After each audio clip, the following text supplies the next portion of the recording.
kept it up and the sail's keeping up.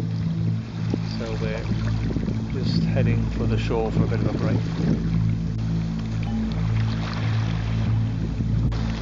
So freaking hungry. So you should be. I know, I'm not going. Getting up, jumping straight into a boat with no breakfast? I am so not living another day without breakfast. Yeah.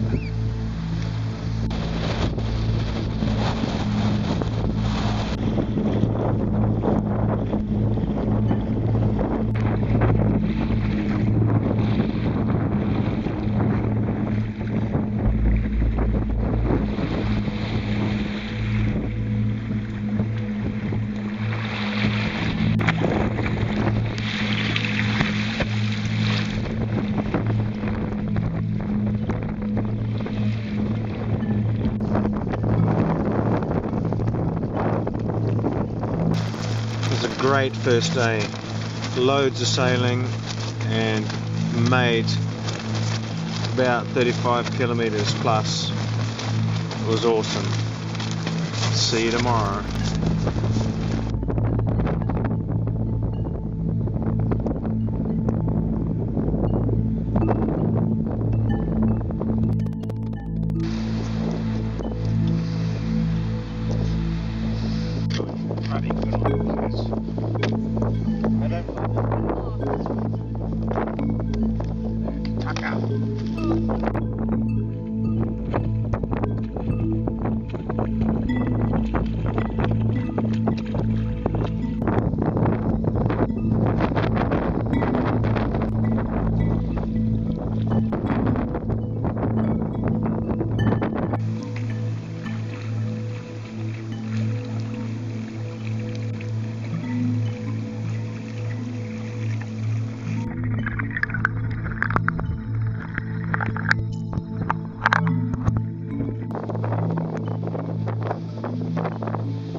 Trousers, madam. You can't go to the national park without trousers.